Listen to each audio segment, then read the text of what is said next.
message, c'est Jésus et rien d'autre. C'est lui le message. C'est lui l'agneau de Dieu.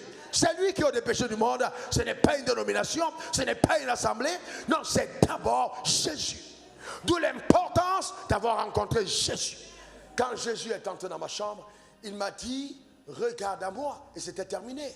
J'ai arrêté cigarette, masturbation, alcool, voyoutisme en un jour. C'est pour ça que j'ai eu souvent des problèmes à dire. On me dit, ouais, bon, c'est un nouveau-né, il est encore nouveau, donc... non, vous savez, il y a des gens qui ne sont pas nés de nouveau, il y a des gens que l'Église a transformés en chrétiens. Ils ne sont pas nés de nouveau. Je vous dis la vérité, ils sont venus à l'église. Et puis avec le temps, on a dit non, avec le temps, il va changer. Et ils ont appris les mimiques. Ils savent comment on lève les mains. Ils savent comment on danse. Et ils ont appris que quand tu viens devant le pasteur avec une offrande, tu deviens son ami. Et ils ont appris à en donner. Vous voyez, donc ils ont même pénétré le sein des saints. Ils sont très proches et responsabilisés. Parce que le pasteur n'a pas la capacité de voir ton cœur. Mais il voit tes mains. Il ne connaît pas ton cœur forcément. Il peut se tromper. Et tu es au service, tu es très engagé.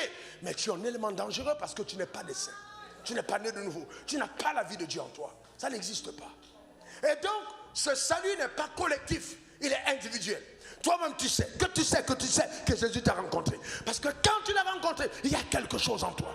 Il y a quelque chose qui se passe. Il y a une visitation. Il y a une présence que personne ne peut expliquer. Mais que seule cette connexion produite dans ton esprit va commencer à générer. Alors le drame, c'est qu'on n'a pas beaucoup de personnes qui ont fait cette expérience. Et c'est la raison pour laquelle, quand tu dis à la personne de croire au miracle, il ne va pas croire au miracle. Parce qu'il n'a jamais été lui-même, il n'a jamais vu sa foi en action.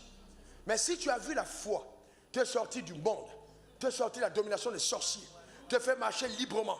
Le jour où tu as un problème et quand on te dit crois, tu as déjà un élément de base qui te donne de savoir que ça marche. Mais toi, tu n'as jamais vu ça marcher. Donc pour toi, les hommes de Dieu deviennent comme les féticheurs. Oh, tel est puissant, je m'en vais à la réunion. Oh, tel est ici, je m'en vais. Non, attention.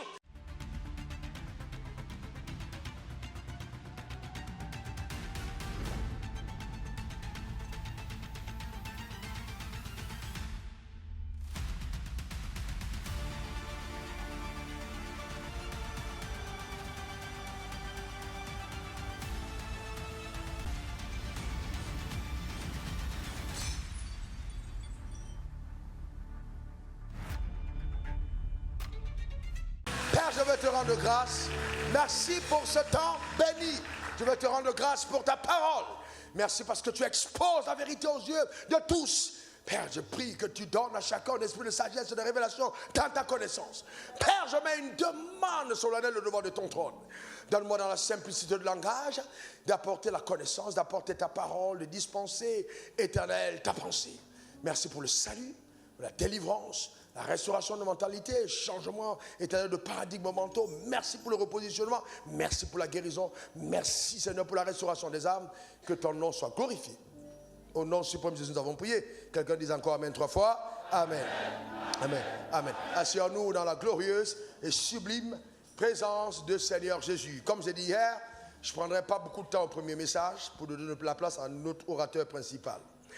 Hier, j'ai introduit ce qui est Jésus. Nous avons donc introduit parce que nous sommes à une semaine pascale. Et c'est très, très, très pénible pour un homme de Dieu, ou nous les serviteurs de Dieu, de se rendre compte que bien souvent, beaucoup de personnes sont dans nos communautés, ils célèbrent la Pâque, mais ils ne comprennent pas ce que c'est.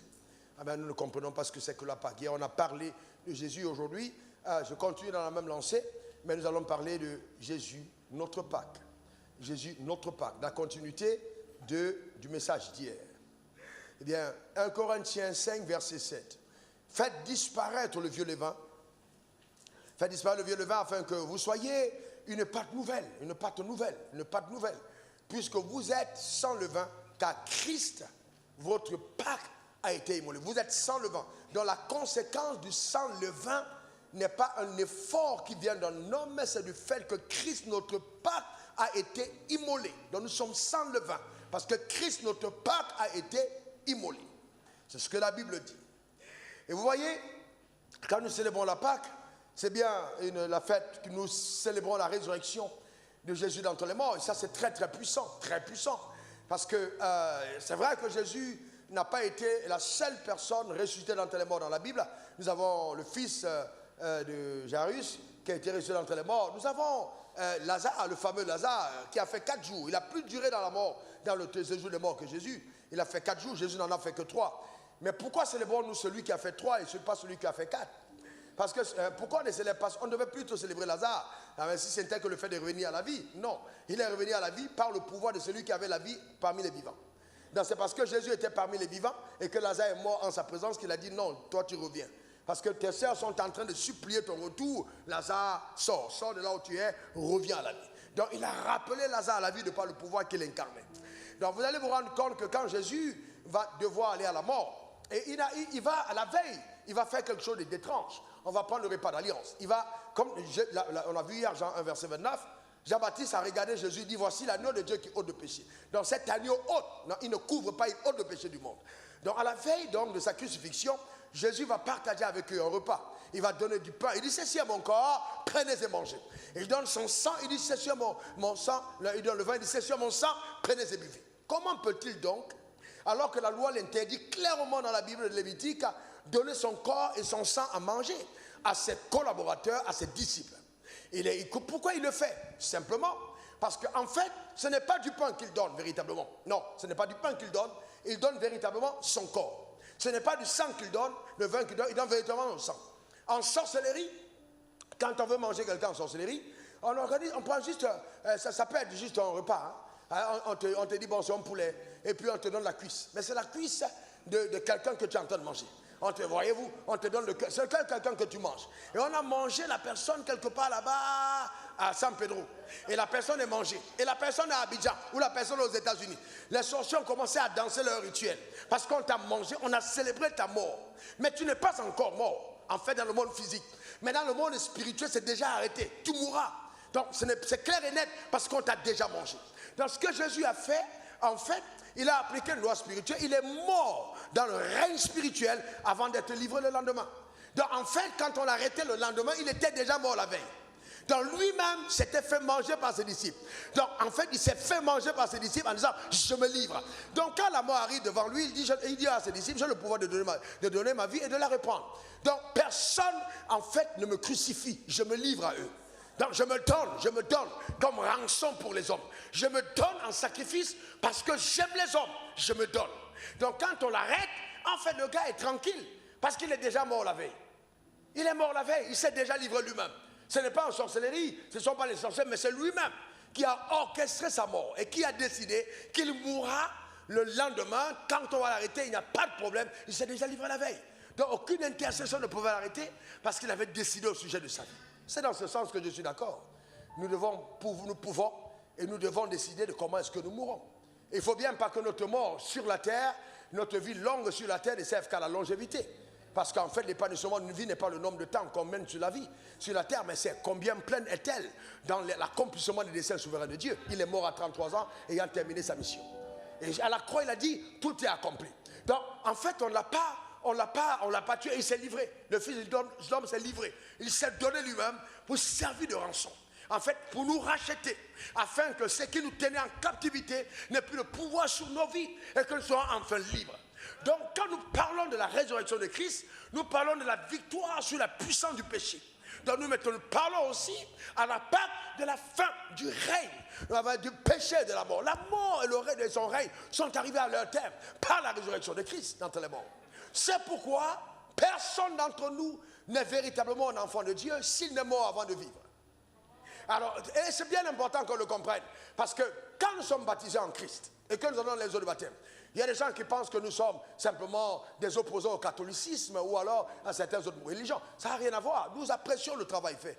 Il y a des zones dans le monde où on ne peut pas parler d'évangélique, mais on est défendu parce que le catholicisme existe, parce qu'on nous assimile aux chrétiens. Donc on dit, ah, ne touchez pas aux chrétiens. Mais en fait, nous sommes assimilés à eux.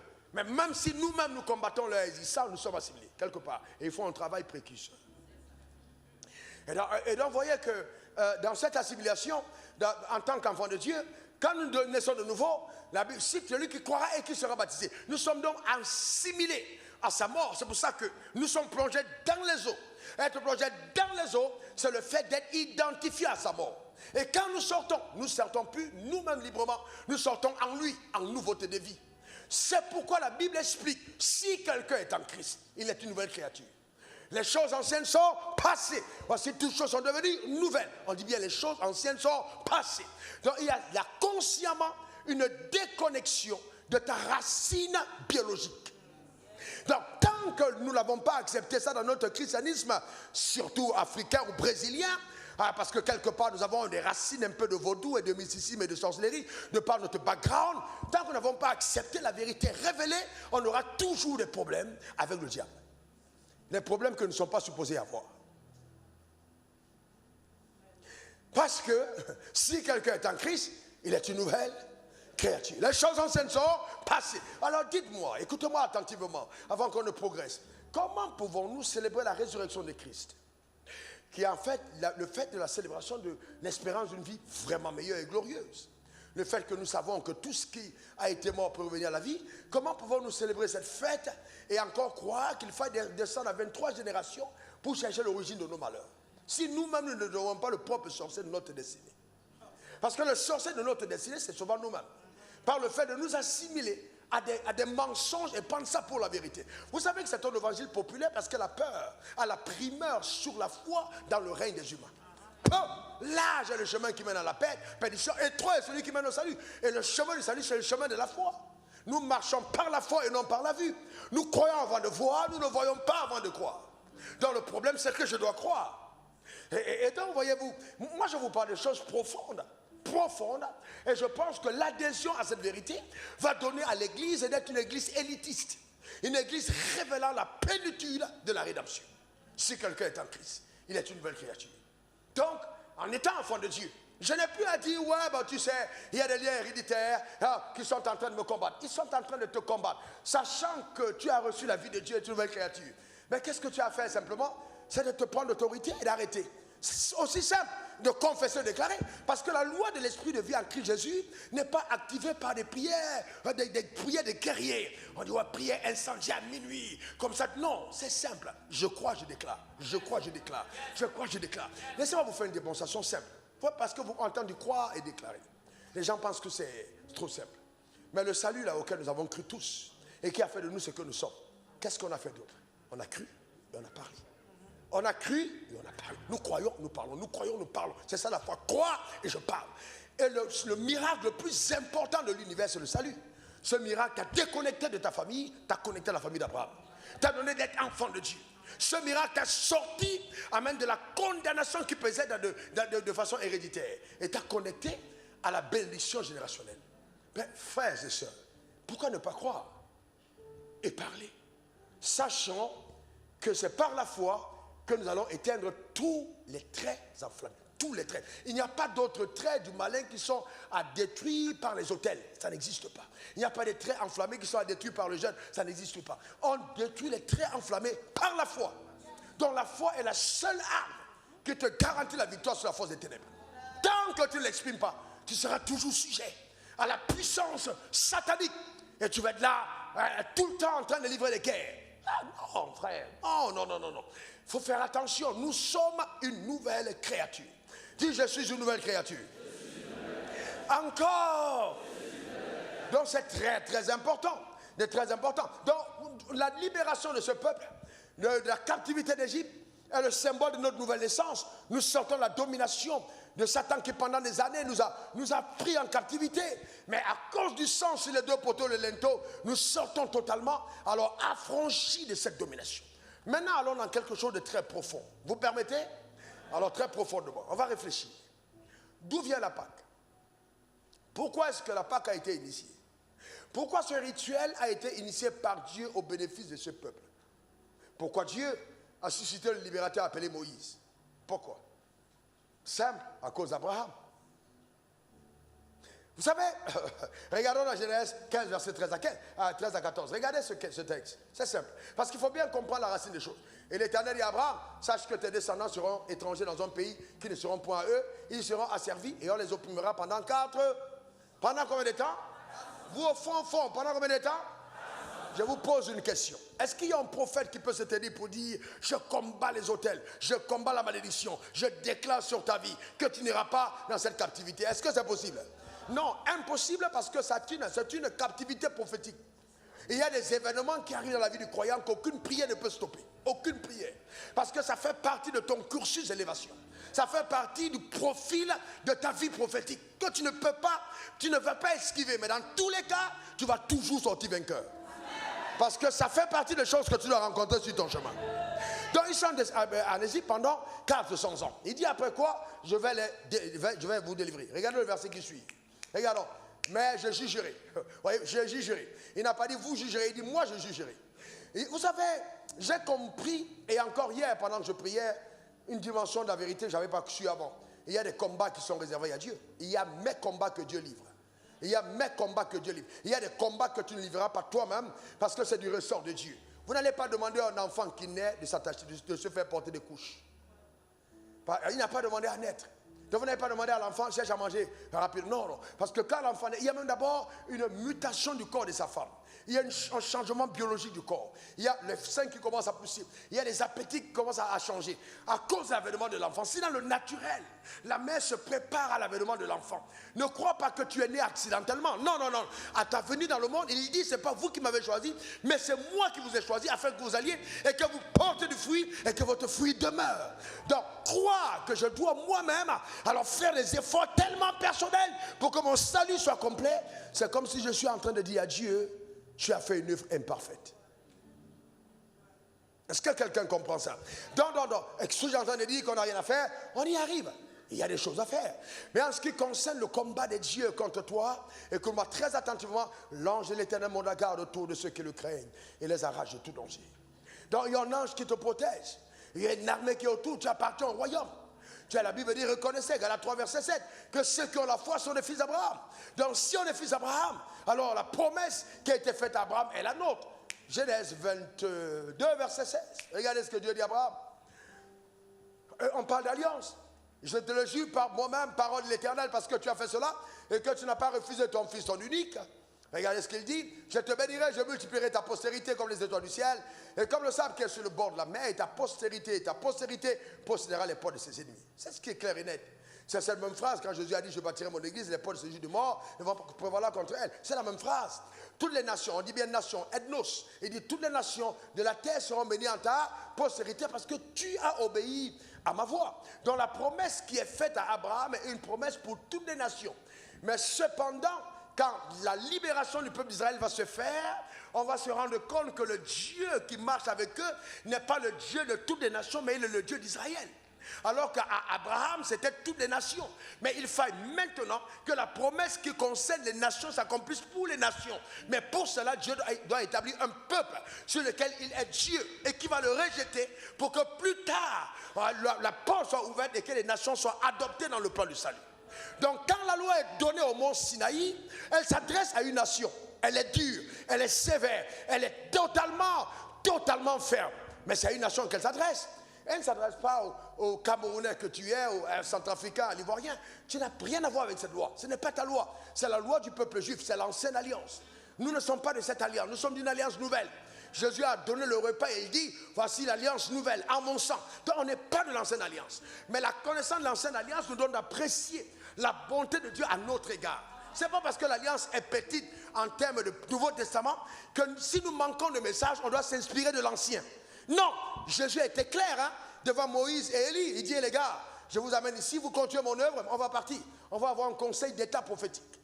Et là, au conseil d'état prophétique, on voit Moïse, dépositaire de la loi. C'est par lui que les 10 commandements sont arrivés. On voit ici Élie. Il n'y a personne d'autre au plus sévère que lui pour amener le cœur des hommes vers la loi. Et on a Jésus. Et puis, on a à côté ses disciples, Pierre et Jean qui sont là à cette rencontre. Et donc, la voix fait, voici mon fils bien-aimé, en qui j'ai mis toute mon affection, écoutez-le.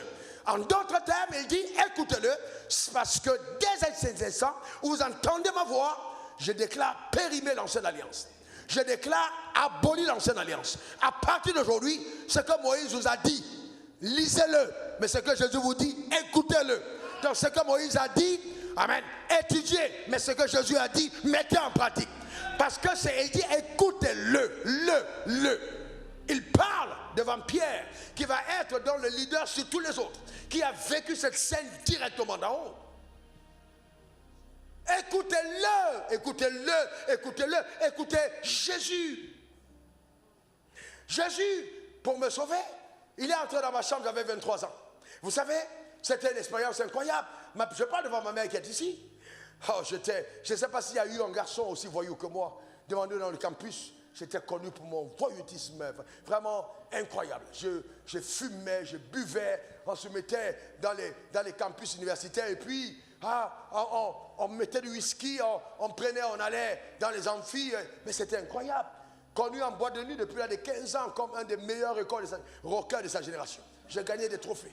Jusqu'à aujourd'hui, il y a des gens qui me reconnaissent dans la ville de Douala à cause de mes espoirs dans le monde. Et vous savez que dans tous les cas, écoutez-moi bien, Satan n'est pas bête. Satan connaît les bons joueurs et il les recrute aussi. Donc souvent, on est tellement performant dans le monde des ténèbres parce que Satan a vu notre étoile. Il n'y avait pas plus persécuteur que Saül. C'était terrible. Il était violent. Sur le tas, c'était terrible. Mais cependant, quand il a rencontré Jésus, tout a changé. Le drame, c'est que beaucoup d'entre nous arrivons à l'église, mais nous n'avons pas rencontré Jésus. On n'est pas passé par la porte. On a rencontré une belle assemblée. Le pasteur prêche bien. J'aime sa manière de s'habiller. Oh, j'aime bien lui. J'aime les lunettes du pasteur Amazou. Oh, j'aime l'arrêt du pasteur Tengue. Donc, chacun a quelque chose qu'il aime sur le messager. Mais tant que le messager ne révèle pas le messager n'est pas un messager parce qu'un messager porte un message. Et le message, c'est Jésus et rien d'autre. C'est lui le message. C'est lui l'agneau de Dieu. C'est lui qui a des péchés du monde. Ce n'est pas une dénomination, ce n'est pas une assemblée. Non, c'est d'abord Jésus. D'où l'importance d'avoir rencontré Jésus. Quand Jésus est entré dans ma chambre, il m'a dit, regarde à moi. Et c'était terminé.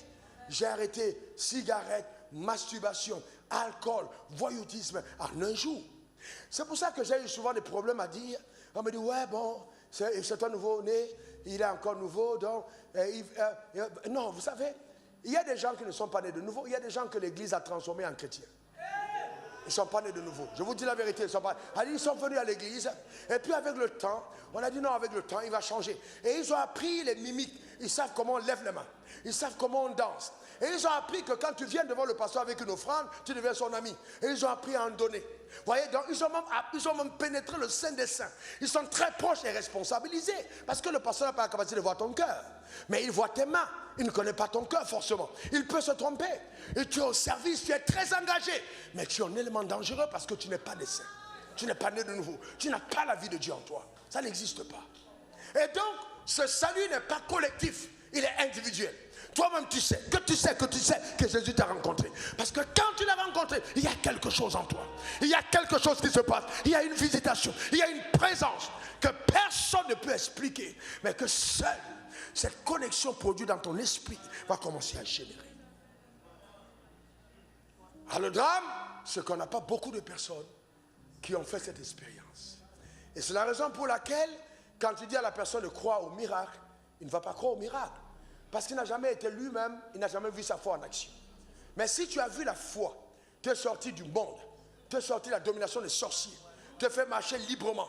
Le jour où tu as un problème et qu'on te dit crois, tu as déjà un élément de base qui te donne de savoir que ça marche. Mais toi, tu n'as jamais vu ça marcher. Donc pour toi, les hommes de Dieu deviennent comme les féticheurs. Oh, tel est puissant, je m'en vais à la réunion. Oh, tel est ici, je m'en vais. Non, attention, il faut même encore, si je veux aller plus profond, il y a des gens à Abidjan qui ne suivront pas ma voix. Parce qu'ils ne sont pas des brebis du troupeau que je dois diriger. Mes brebis entendent ma voix. Donc ce serait terrible pour moi de lutter, faire un combat, alors qu'il y a des gens qui doivent entendre la voix de quelqu'un d'autre. La voix de Gadi Abraham. Et suivre Gadi Abraham selon l'ordre prophétique, parce qu'ils sont de la même famille. Donc il y a cette profondeur à laquelle nous devons accéder. Mais pour cela, il faille qu'on ait rencontré Christ personnellement. Et c'est ça le drame. Vous comprenez ça? Il faut cette rencontre personnelle avec Christ. Et ça devient extrêmement facile. Facile. Jésus, Hébreux 12:2, est l'auteur et le consommateur. L'auteur et le consommateur. L'auteur et le consommateur. L'auteur et le consommateur de notre foi. Donc notre foi n'est pas une foi qui consiste à Seigneur donne-moi, Seigneur je reçois, voiture, maison, mariage, habit, alléluia. Non, c'est plus profond que ça. Ce n'est pas, ah non. Eh bien, c'est pourquoi, pour t'attirer à lui, Jésus te donnera le plus grand miracle quand tu es païen. Je vais plus loin. Je vais plus loin. Vous savez, et ça c'est, il faut être prêt pour ça. Le premier plus grand miracle que nous avons reçu, on l'a reçu quand on était païen. Je suis né de nouveau en étant païen. J'ai eu la foi au salut en étant païen. Et c'est ma foi en étant païen qui a fait de moi un enfant de Dieu. Donc si Dieu m'a donné les plus grandes choses quand j'étais encore païen, comment me refusera-t-il donc de jouir de ce qui appartient à son royaume, par lequel ma foi m'a fait entrer? Je suis devenu son enfant. Je suis son enfant. Comment peut-il me refuser les choses élémentaires parce m'ayant donné la plus grande chose avant?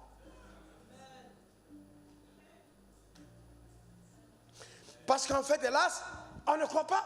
Eh bien, regardez un peu, nous parlons de Pâques. Dis après moi Pâques. Encore Pâques. Mettez Exode 12, verset 11 à 13. Eh bien, mettez d'abord ça, on va revenir au verset 8. Regardons. Ok? Quand vous le mangerez, vous aurez vos reins sains, vos souliers aux pieds, votre bâton à la main. Vous le mangerez à la hâte, c'est la Pâque de l'Éternel. Cette nuit-là, je passerai dans le pays d'Égypte, je frapperai tous les premiers-nés du pays d'Égypte. Il a dit quoi? Je frapperai. Il a dit quoi? Les premiers-nés n'avaient pas à se protéger eux-mêmes. Dieu dit, je frapperai les premiers-nés du pays d'Égypte, tandis que vos premiers-nés seront gardés. Simplement. Donc la malédiction des premiers-nés n'a plus de pouvoir sur nous qui sommes en Christ. Ce sont les premiers-nés du monde qui ont à craindre. Mais nous, on est protégés. Nos premiers-nés dans l'alliance, cette nuit-là n'étaient pas touchés. Je lève ma main vers le ciel. Quelle que soit ta position, premier ou dernier, je décrète que tu vivras la plénitude du salut dans le nom suprême de Jésus. Donne-moi ton meilleur amen. Dis encore amen. Mais vous savez que c'est insuffisant si vous le dites à l'église et vous ne le dites pas à la maison. Et il y a des moments où tu te lèves la nuit, tu commences à tourner dans la chambre, tu déclares le meilleur du ciel est à moi. Je ne mourrai pas avant mon heure. Je servirai la cause pour laquelle Dieu m'a appelé. Je marcherai dans l'amour. Je ne garderai rien à mon cœur. Je déclare que je suis fort. Maladie, tu perds ton temps. Je suis un enfant de Dieu. Je suis inattaquable par ta puissance. J'annonce dans le nom suprême de Jésus qu'en tant que fils d'Abraham, je vivrai et je jouirai de toutes les promesses qui me sont réservées. Donne-moi encore ton meilleur amen. Dis encore amen. Alors ces choses arrivent, comme j'ai dit hier, pas parce que nous avons des formules magiques qu'on a apprises, non, mais parce qu'on a eu foi à une œuvre qui a été accomplie. Alors je vous ferai un tort énorme si j'essayais de me présenter à vous comme un super homme qui a eu accès à un super pouvoir, qui a été le super consacré, qui est entré dans une phase de jeûne de 368 jours. Voilà, et puis Dieu est apparu avec une corne. Il a versé l'huile, il a dit mon fils à partir d'aujourd'hui, à cause de ta consécration, quand tu vas ouvrir la bouche et que tu vas parler, tous les morts vont se lever, toute personne qui est pauvre va devenir riche. C'est pas ce qui est arrivé, c'est vraiment pas ça. Si je dis ça, je mens. Et j'essaye de profiter de la grâce que Dieu m'a donnée et d'en faire un profil personnel. Je ne donne pas honneur à Christ, j'essaye de me valoriser au lieu de le faire valoir. Donc il faut faire attention, parce que si on ne fait pas attention à la grâce qu'on a, on a envie de démontrer aux gens qu'on est tellement particulier, on est tellement unique, on est tellement spéciaux, voyez-vous. Et puis non, on a juste la grâce. On a juste la grâce. C'est une histoire qui est plus vieille que toi. Regarde ici, Genèse 15 verset 17, 22 verset 17, regarde verset 17, Genèse 22 verset 17, regarde là, 22, ok. Il dit, je te bénirai et je multiplierai ta postérité comme la nation du ciel. Et comme le sable qui est sur le bord de la mer. Et la postérité poussera les poids du ciel. Donc c'est une promesse qui t'est faite. Je te bénirai. Donc à Abraham, il n'a pas dit je te bénis. Il a parlé au futur alors qu'à Adam, il a parlé au présent. Ça veut dire qu'il fallait conditionnaliser l'arrivée de cette bénédiction. Donc cette parole ne pouvait pas s'accomplir tant que le sang requis pour la rédemption n'était pas arrivé. Alors il dit je te bénirai. Il n'a pas dit je te bénis. Je te bénirai. Je te bénirai. Donc quand Abraham meurt, il y a une promesse qui est rattachée à sa vie. Et Dieu a engagé son trône parce qu'il n'y a pas un trône plus élevé que le sien. Donc il remet en cause sa capacité d'être Dieu s'il ment à Abraham. C'est pourquoi le tohu-bohu est provoqué en Égypte quand il s'agit de faire sortir le peuple d'Israël. C'est une urgence divine. Ce n'est pas le sujet d'une intercession du peuple. La preuve, le peuple ne priait pas pour sortir. Ils ont dit à Moïse, c'est quoi ton problème? Toi, tu es venu dire que tu es notre libérateur. On t'a dit qu'on a des problèmes à faire la brique. On t'a dit qu'on a des problèmes ici à être esclaves. C'est quoi ton problème? Tu veux nous attirer la colère de Pharaon? On a augmenté nos peines. Toi, avec tes histoires, Dieu t'a apparu où? Un gars comme toi, c'est pas toi on a ramassé ici dans les eaux. Tu racontes quelle histoire? Dieu peut parler à un homme comme toi, mais le peuple conteste parce que le fait de durer longtemps dans une situation peut te faire t'assimiler à la situation. C'est pour ça que quand vous dites à quelqu'un que Dieu va l'élever, que Dieu va le rendre riche, il te dit frère, laisse-moi comme ça, je vais aller au ciel.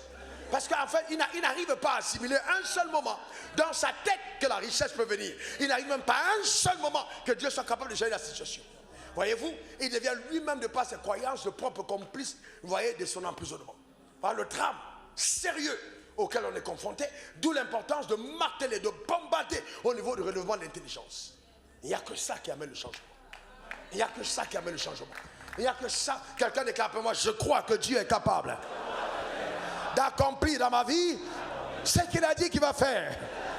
Encore. C'est pour ça qu'il dit au verset 29 de Galates 3 que si on est héritier, on est donc fils d'Abraham, on est aussi héritier. Voyez-vous, héritier. Héritier selon la promesse. Mais la promesse a été faite à qui? À Abraham. Donc l'identification à Abraham est la seule voie, suivez-moi bien, hein, profondément, de le comprendre du méta, peut-être après 10 ans. L'identification à Abraham est le seul levier qui te permet d'avoir accédé à la terre. Jamais tu ne peux prier Dieu et croire en Dieu simplement et qu'il te donne la terre. Parce que la terre, il a déjà donné à quelqu'un. Donc, ayant donné la terre à Abraham, il est obligé de te coller à la lignée abrahamique et de greffer ton nom sur l'héritage, le testament d'Abraham, afin que quand on fait la répartition des richesses, que toi-même tu juges d'une part, parce que c'est à Abraham que ça appartient. Donc si tu passes ton temps à dire, ouais Jésus, je vais au ciel, c'est pas fantastique. Jésus va te dire, mon fils, on va aller au ciel, mais s'il te plaît, Abraham a quelque chose pour toi. Abraham a quelque chose pour toi. Identifie-toi Abraham. C'est à partir de ce moment que si toi tu allais chercher 23 générations, 24 générations en disant les autels parlent contre ta vie, va plus loin, va à cet autel, à l'autel d'Abraham. Cet autel ne parle pas contre, cet autel parle pour. Et la Bible dit que sa bénédiction se répand jusqu'à 1000 générations. Cet autel parle pour toi. Donc à partir de ce moment, si tu crois que la malédiction te poursuit et que partout tu arrives, tu échoues, parce qu'il y a une armée qui est contre toi et qui te fait échouer, moi je te donne une bonne nouvelle. Moi je n'échoue pas, parce qu'il y a une armée qui m'accompagne pour s'assurer que je réussis. Ta manière de dire amen m'embête. Je dis il y a une armée qui m'accompagne pour s'assurer que je réussis. Donne-moi encore ton meilleur amen. Si j'ai une alliance avec le succès, déclare-le encore une dernière fois. Comment pouvez-vous imaginer qu'on trace, qu'on a une affaire, je donne deux exemples, et que cette affaire ne soit pas dans notre pays, et que les gars ont investi à peu près déjà près de 10 milliards, et que le conseil d'administration siège en disant, nous comptons un quatrième actionnaire, en la personne de Raoul Wafo, on le copte dans notre bord, mais au lieu qu'il apporte sa part, c'est-à-dire environ, si c'est près de 10 milliards, d'environ 2,5 millions, on divise par 4, nous acceptons qu'il entre à ce niveau, il bénéficie des mêmes parts sans payer l'entrée. Alors, pas que tu aies demandé, tu n'as pas demandé, mais on te le donne. Et on t'appelle pour te dire, envoie tes pièces, tu entres dans la société. Comment est-ce possible? Tu n'as pas demandé, non, on t'appelle. Ah, mais tu voyages et c'est des trucs authentiques et concrets. Et non seulement tu entres, mais tu fais venir même tes avocats pour dire maintenant, assurez-vous que j'entre dans les bonnes conditions. Et tout le monde est d'accord et on te coûte jusqu'au bout. Comment imaginer? Comment imaginer qu'un propriétaire d'établissement qui prospère te dit, je viens à toi et je te donne 40% de mon capital. Gratuitement. Je veux simplement que tu fasses partie de cet établissement. Comment imaginer que les gens prennent des terres, hein, là, que ce soit du côté d'Assini, que ce soit, c'est Assini, le dernier truc qu'on a eu, c'est quel? Il y a Ebimpe, il y a eu Assini avant toi, je crois que quelqu'un d'autre connaît le dossier. Comment quelqu'un va te donner des terres gratuitement? J'ai des terres à Boaké, je n'ai jamais vu. Que les gens viennent te donner en disant, je m'en mis à te donner des terres. La dernière terre, c'était il y a 2 semaines. Quelqu'un veut vous donner des terres vers Benjaville en disant, ça donne sur la lagune. Et qui m'a donné tous les noms des grosses têtes couronnées du pays qui sont là. On m'a donné 1000 mètres carrés. Comment tu peux imaginer ça? Comment les choses pareilles arrivent? Parce que tu as bien compris, écoute-moi très bien, que notre pouvoir est au-dessus de la nature. Et non, écoute-moi très bien, notre pouvoir est au-dessus de la nature. Toi, tu ne vas pas me dire que les sorciers me limitent alors que la nature est soumise à toi. C'est impossible. Les sorciers, non, c'est pas possible. On va te frapper, les villages, en envoyant un décret. Il faut te taire et dormir tranquille. Il faut te taire et dormir tranquille. Il faut que tu saches au fond de toi que tu es juste l'enfant de Dieu. Et quels que soient les enfants de Dieu contre toi, cela ne marchera pas. Donne-moi encore ton meilleur amen. Dis encore amen. C'est par la foi que ça marche. C'est par la foi que ça marche. La connaissance révélée de la vérité va créer une avalanche de grâce.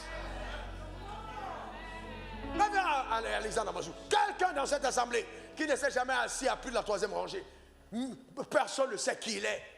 Simple, anonyme, ma femme le connaît, simple, qui vient au culte sans distinction. Vient te voir pour dire, pasteur, écoute, je sais que vous avez un projet, écoute, tu m'en as parlé, je m'ai mis à cœur de donner 1 milliard. Mais je ne veux pas que les gens sachent que c'est moi. Et puis il vient à l'église, il continue de prier sans problème. Il n'a pas dit, faites une annonce spéciale, mettez ma photo pour dire, j'ai donné 1 milliard. Il a 1 milliard et puis il est calme, il est tranquille. Que ce genre de miracle t'arrive. Que ce type de faveur soit ton partage. Donne-moi ton meilleur amen. Dis encore amen. Une dernière fois amen. Mais le vrai problème, c'est qu'à un certain niveau, la révélation va te donner l'impression aux gens que tu es orgueilleux. Pas le vrai problème. Mais les gens ne savent pas ce que tu connais. Et on va dire, mais il est orgueilleux. Lui, il se prend trop. Il se prend pour qui? Pour fils d'Abraham. Je suis un héritier. Après moi, je suis un héritier. Encore. Mais c'est simple. Je ne veux pas te dire non, c'est parce que je prie de façon extraordinaire. Non, c'est parce que j'ai compris certaines choses. Simplement. Et à force de comprendre, à force de les avoir assimilées et d'avoir appelé cette vérité sur ma vie, je vois la manifestation de cette grâce. Je peux donner témoignage après témoignage des accès les plus particuliers, les plus fulgurants dans tous les domaines. Mais ça vient de quoi?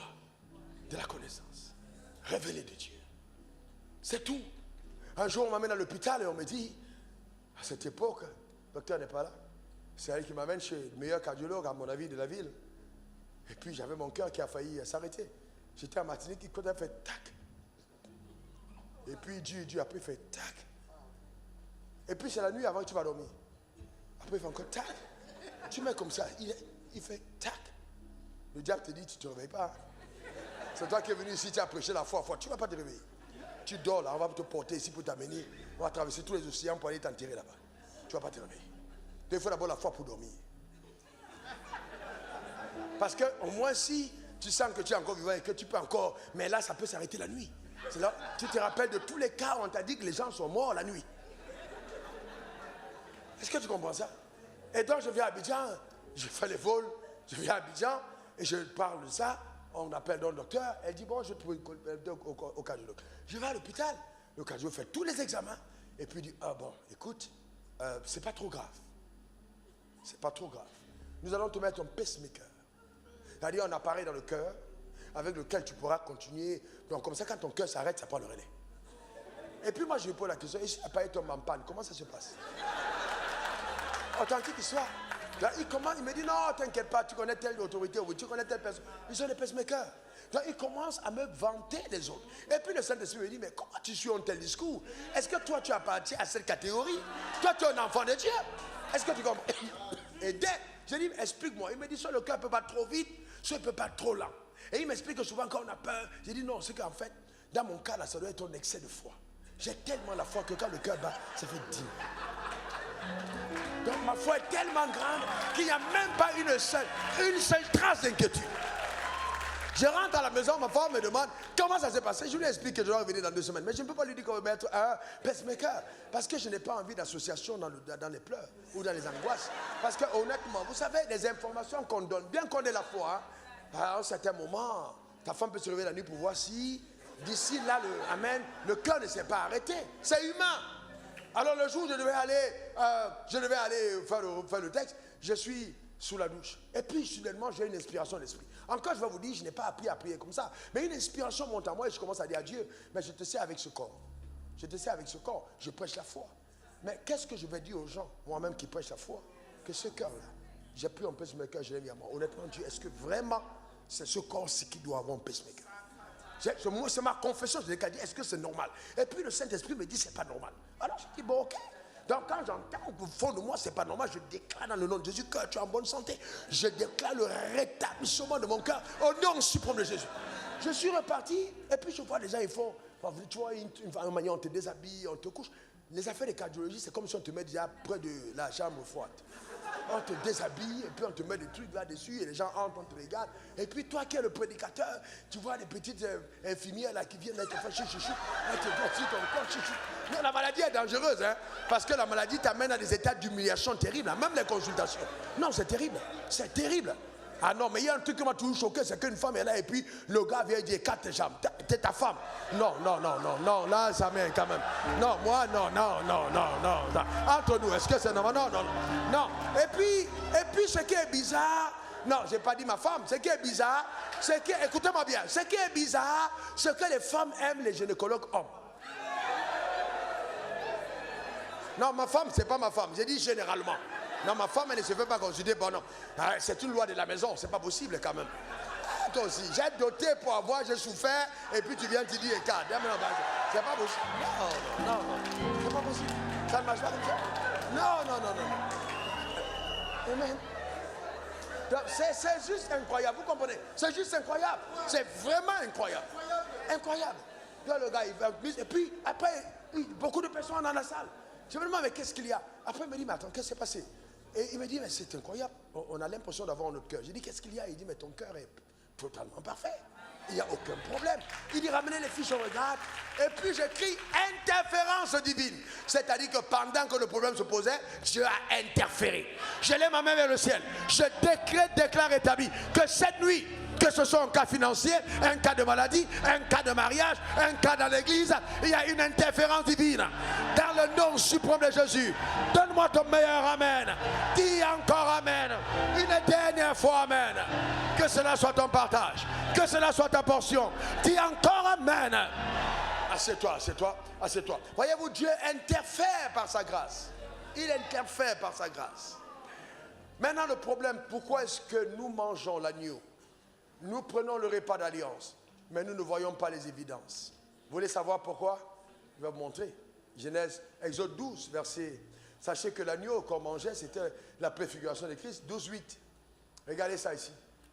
Regarde, cette nuit-là, on en mangera la chair avec un rôti au feu. On la mangera avec des pains sans levain et avec des herbes amères. Donc on mange l'agneau avec le pain sans levain et des herbes amères. Le problème, c'est qu'aujourd'hui, nous mangeons Jésus avec le pain levé. La prescription, c'était sans levain et les herbes amères. Le sans levain, c'est il faut le détachement du péché. Donc quand on mange l'agneau, cet agneau qu'on mange, c'est du pain sans levain. Il y a donc une vie de pureté sans péché consacrée à Dieu. Alors quelqu'un me dira, mais et donc si j'ai commis une faute, le sang de Jésus est là. Donc la conscience de la pureté doit accompagner le fait de manger la parole. Deuxième facteur, se hâter à obéir. Se hâter à obéir. Le drame, c'est que je peux pratiquer les 10 commandements et ne pas obéir à Dieu. Je peux pratiquer les 10 commandements et ne pas obéir à Dieu. Regardez quoi, je peux ne pas voler, ne pas commettre l'impudicité, ne pas faire tout ce que vous connaissez de ne pas, et ne pas obéir. Parce que l'obéissance à Dieu va au-delà de sa loi. L'obéissance à Dieu est rattachée à sa voix. Quand Moïse quitte, et quand Abraham quitte son pays, il n'y a pas de loi qui dit quitte son pays. Il part parce que Dieu lui a dit part. Le drame, c'est que tu es trop légaliste et peu obéissant. Tu ne vis pas pour obéir à Dieu. Tu ne te hâtes pas d'obéir. Quand Dieu te parle, tu n'obéis pas. Tu n'obéis pas à Dieu. Ah, nous avons là, vraiment les frères, vous savez, toutes les personnes qui sont les porte-paroles de Moïse ont des ministères périmés.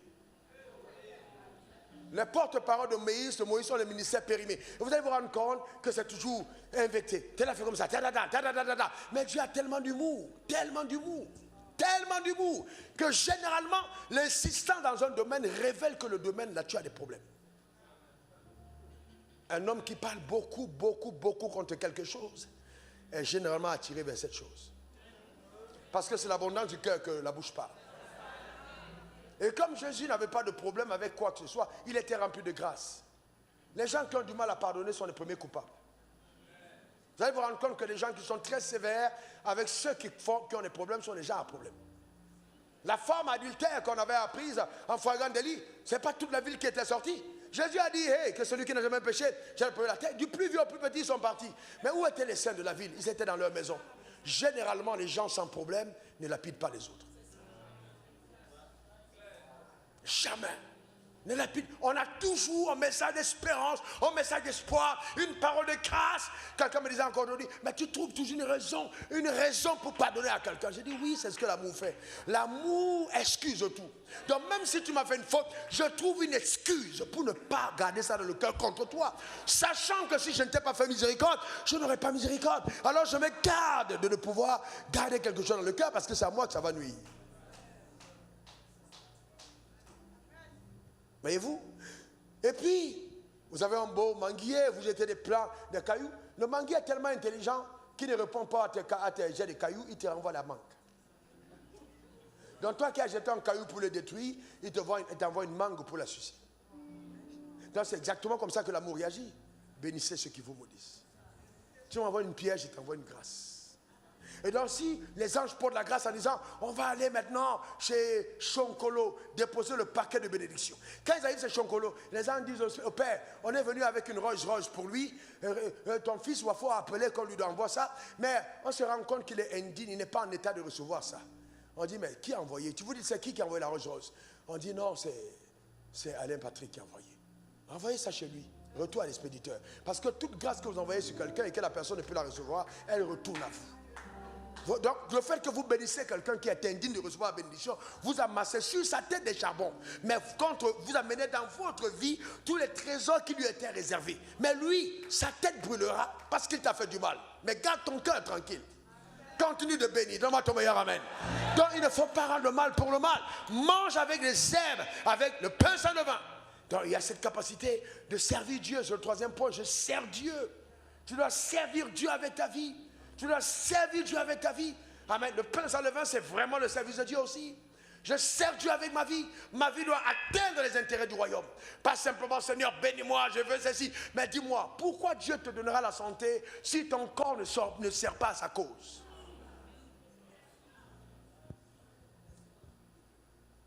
Souvent, vous savez, vous dites, voilà, le diable m'a attaqué, j'ai un cancer des seins. Mais qui a sucé ce sein-là?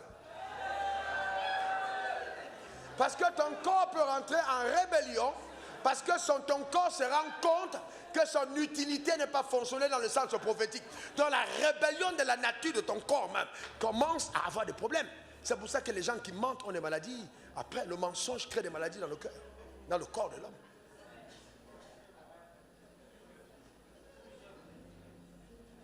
Il y a des choses qui nous arrivent parce que nous ne servons pas Dieu avec notre être.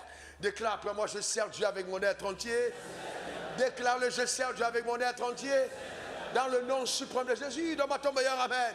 Est-ce que tu sais, mon fils, est-ce que tu sais, jeune homme, grand monsieur, excellence, est-ce que tu sais que Jésus est suffisant pour t'épanouir?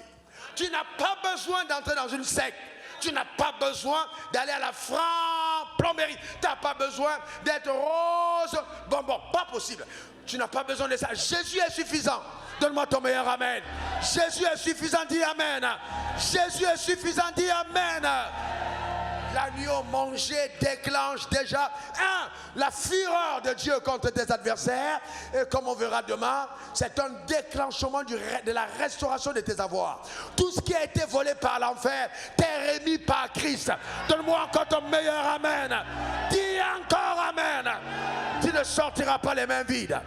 Ce qui t'a été pris en captivité depuis ton arrière-grand-père, depuis 27 générations, Dieu fait de toi l'héritier de cette grâce. Dis encore amen. Certains serviteurs de Dieu que nous sommes dans cette génération, nous sommes les premiers serviteurs de Dieu de nos familles. Et donc Dieu a décidé de nous élever, d'abord en termes de réputation, en termes d'honneur, en termes de biens matériels, en termes de santé, pour montrer à toute la lignée après nous, ou ceux qui étaient avant nous, que nous avons embrassé un chemin que n'ont pas connu nos pères. Donc si cette authenticité de vie n'est pas démontrée dans nos vies, nous sommes des religieux.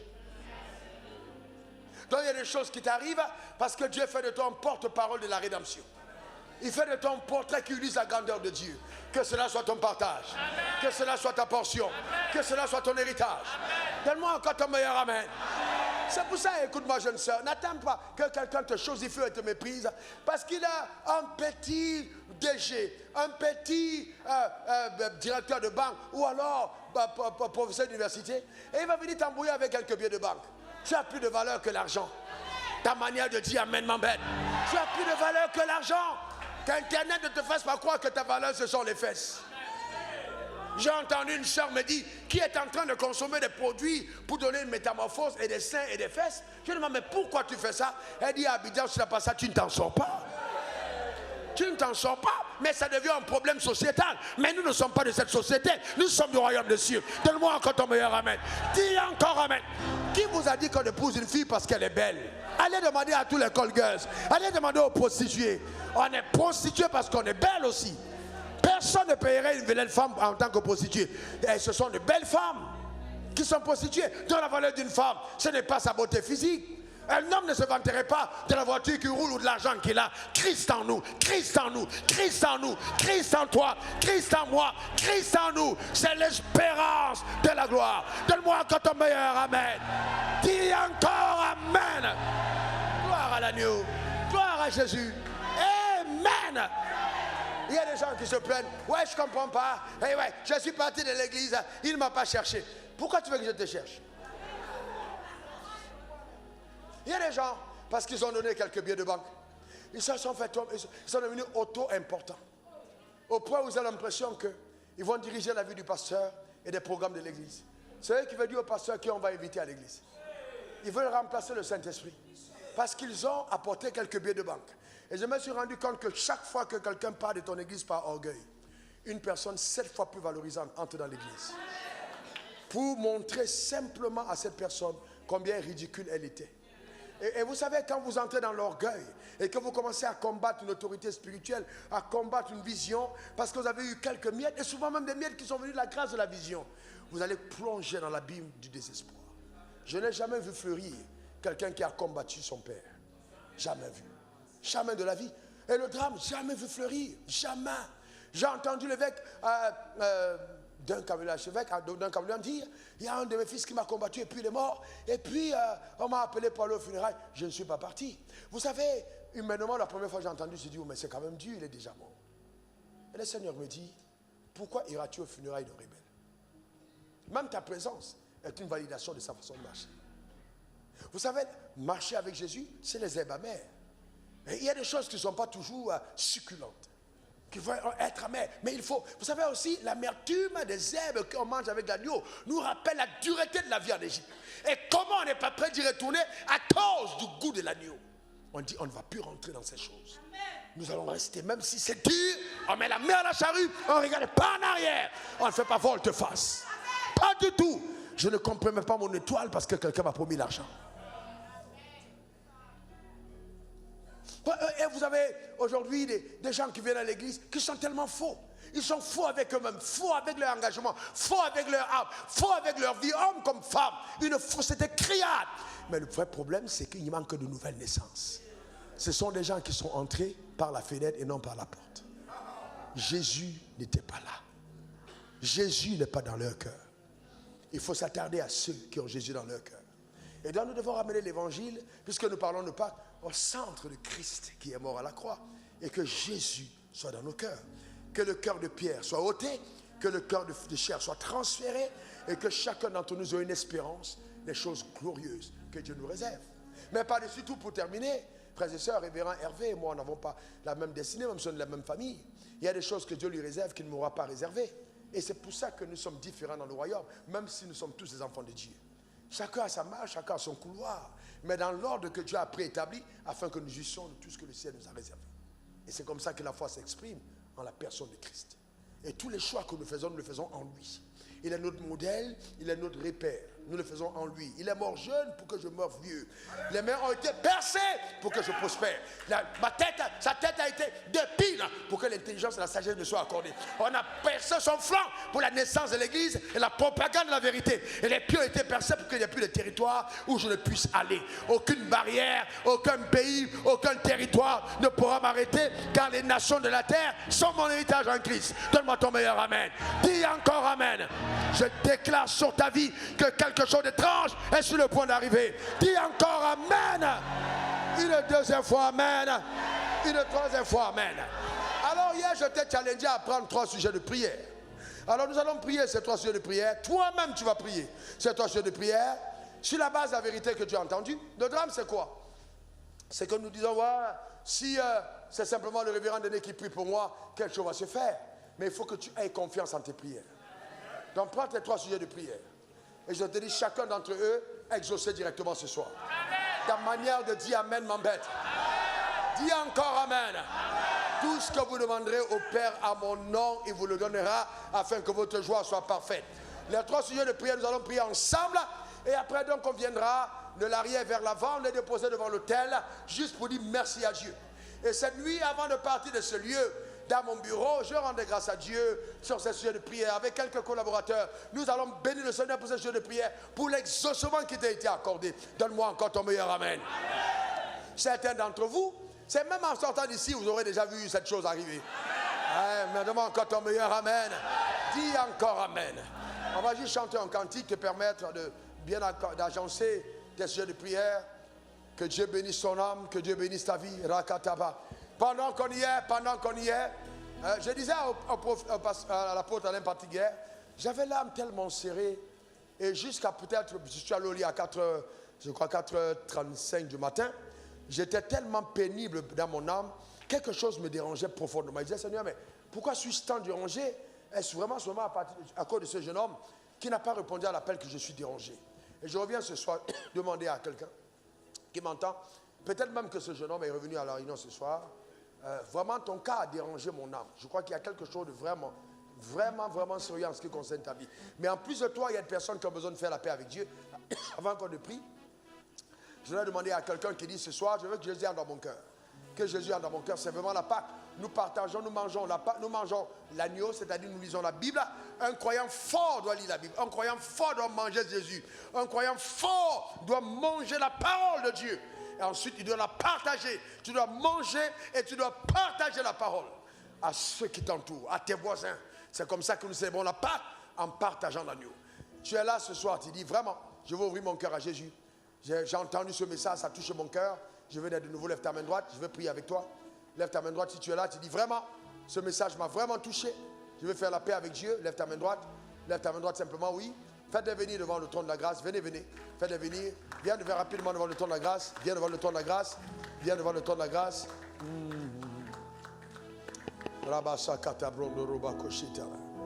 Et je rappelle encore ici ce jeune homme pour lequel hier mon cœur a été. Je te rappelle encore ici devant en disant, tu entends la voix de Dieu n'endurcis pas ton cœur.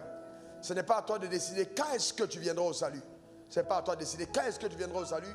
C'est vraiment, tu entends la parole de Dieu, dis-toi vraiment, c'est mon heure. S'il y a quelqu'un d'autre qui veut faire la paix avec Dieu, lève ta main droite là où tu es et viens rapidement devant l'autel.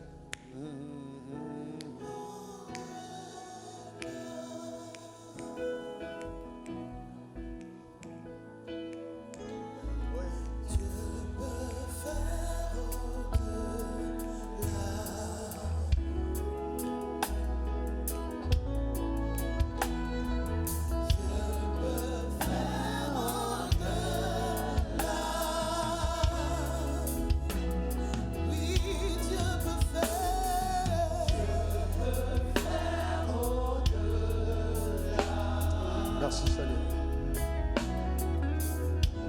Révérend Franck, viens prier pour elle s'il te plaît. Merci. Prends un micro.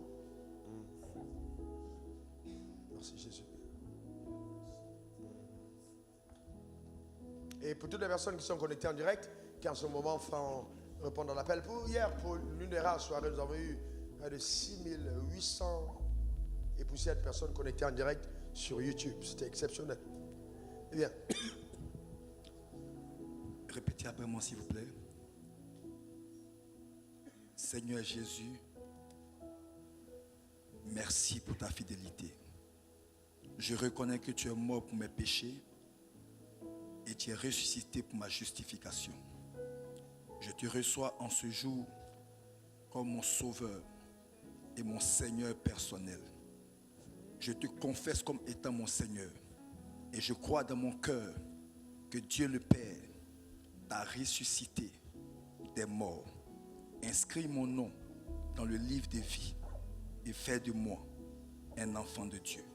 Merci parce qu'aujourd'hui même, tu me fais passer des ténèbres à la lumière, de la puissance de Satan à celle de Dieu. Merci pour cette nouvelle vie que je commence en toi. Merci Seigneur. Amen. Père, merci pour le miracle du salut qui prend place dans sa vie. Et merci pour les bénéfices qui sont rattachés, qui se manifestent pleinement au nom suprême de Jésus-Christ. Amen. Merci. Amen. Tu vas recevoir cette fiche. On va te recevoir pour le culte. Merci beaucoup. On acclame le Seigneur pour sa vie. Il a écrit tout ce que vous demandez au Père à mon nom, il vous le donnera afin que votre joie soit parfaite.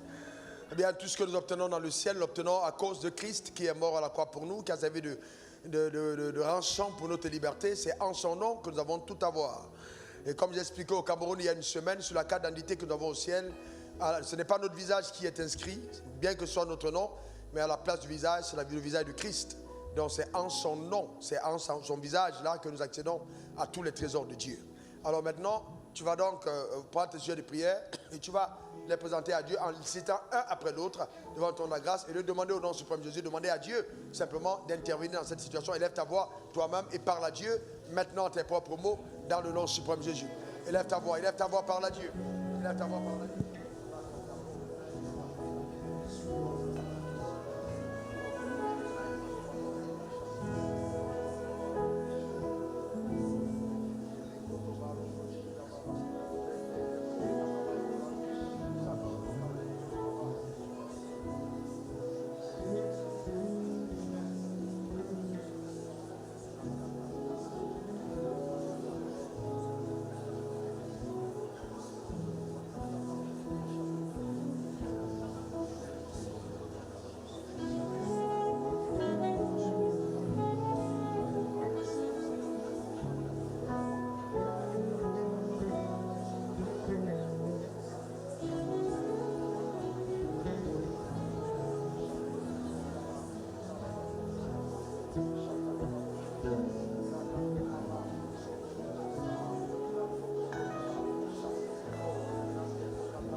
Dans le nom suprême de Jésus. Alléluia. Il a aussi écrit, là où deux ou trois s'accordent en mon nom et demandent quelque chose, quelle soit la chose qu'il me demande, cela sera accordé par notre Père qui est dans les cieux.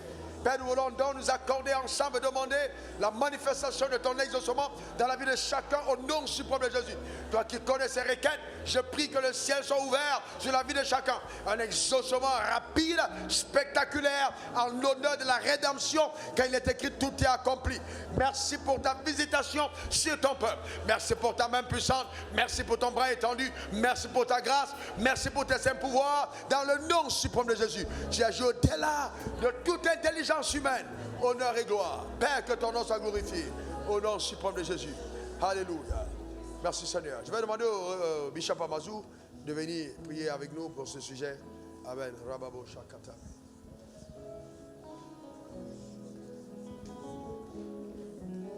Merci Seigneur. Nous élevons les mains, nous prions le Seigneur. Éternel Dieu Tout-Puissant, nous te bénissons pour ta parole. Ta parole est la vérité. Ton serviteur a déclaré, je commande que le ciel réponde. Je déclare que toutes les limites sont ôtées. Je déclare que la volonté parfaite de Dieu s'accomplisse dans vos vies au nom de Jésus. Je déclare que sur cette terre des vivants, vous accomplissiez vos jours au nom de Jésus. Que chaque sujet de prière trouve manifestation au nom suprême de Jésus. Soyez bénis. Amen. On acclame le Seigneur pour sa fidélité. Amen. Nous croyons que Dieu nous a exaucés. Acclamons très très fort notre Créateur.